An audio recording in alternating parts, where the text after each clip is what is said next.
Hey guys, I'm a forester here. It stopped raining and so I came outside. The sun came out and I thought I'd take the opportunity to make a quick video. Let me introduce the cast members that are going to be in the video today. You've seen this one recently. This is my Fantoni Dweller. I made a video of this within the past week or so.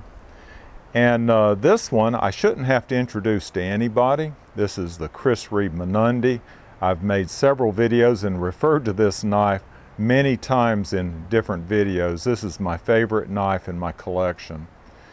This is one you may not be that familiar with, but this is a Klotzli Walker 05. Beautiful knife, high quality knife that I've had in my collection for a couple of years. And then this one's been around a good while also, at least a couple of years, Chris Reeve Large Sebenza. Shouldn't have to introduce anybody to that knife also. I'm just going to use these knives as examples just for talking points, but my main point applies to all kinds of gear. It could apply to watches, could apply to guns, any other type of gear, I think, because when we do gear reviews, we talk about the same types of things. We talk about the design of the item, whatever it is. We talk about the materials, whether they're premium or just standard materials. We talk about the item's fit and finish. We talk about the function of it. How does it operate? We talk about its reliability. And usually we talk about the price of the item. And that's just to name a few. We probably include other things besides those that I mentioned. But what occurred to me when I was doing a review of this knife right here was I kept wanting to use a particular term. And that term is fit and finish. You almost say it as one word, fit and finish. But it's really two separate things. And I kept wanting to use that term to say this has excellent fit and finish, excellent fit and finish. But what I realized was it doesn't. It has excellent finish, but very poor fit. And if you go back and watch that video, you'll see in detail why I said that it bothered me about this knife was the poor fit of the knife. And I'll just go into a little more detail about that. I won't redo that whole video, but you know, it's got, I won't talk about the design function, which I think this has beautiful design behind it, but the satin finish of the blade, in particular as far as the finish that's on this wood, this snake wood, is absolutely gorgeous. We have good light out here, so I hope that you're able to see that. And then to top it off, this mirror polished spine of the blade and lock.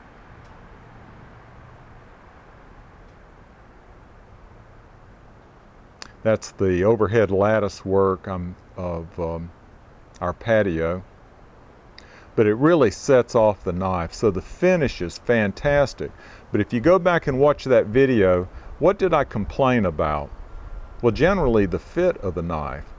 I talked about the fit, and I don't want to go through that again, but the layers of this handle, the brass, the wood, and the steel here don't mesh up.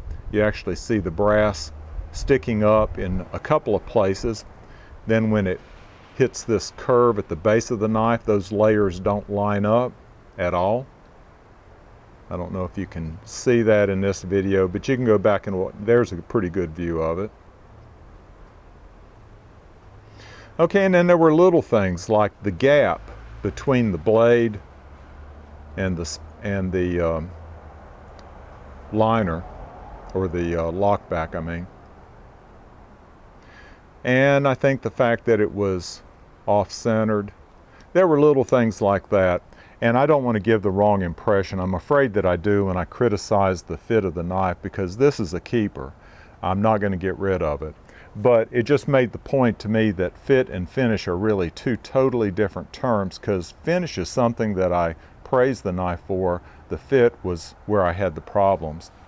But let me go on to some others, because this one had excellent finish but poor fit. Well, this one is an example, the Menundi's an example of a knife that has excellent fit, and it actually has excellent finish also. But I don't know if you've noticed, but sometimes when I show this, I've actually had some criticism of it for the finish of these handle scales. This is walnut, and walnut has some pretty coarse pores, and maybe you can see that, but it's not the most attractive thing in the world. I see it when I'm handling the knife. I don't know if that's a problem of the material or the finish. I have an idea that that could have been finished differently to minimize that cell structure.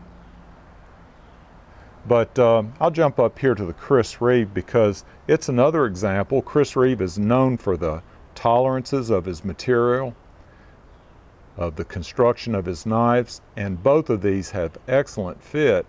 But if you recall, I had a finish problem with this knife, and I think I've buffed it out, polished it out over the years that I've had this, but right in this area, the titanium was tarnished when it came from Chris Reeve. And I know if you go back and look at that video, that's one of the complaints that I had, because for the price of Chris Reeve's knives, I didn't feel like I should have to buff out imperfections. So both of these had very minor finish problems, but the tolerances and the fit of the parts was absolutely fantastic. That's Chris Reeve's strong point. The only knife that I have that absolutely is perfect on fit and finish, and I doubt I had anything negative to say about it, is this knife right here, Klotzli Walker 05. It's a fantastic knife, high quality.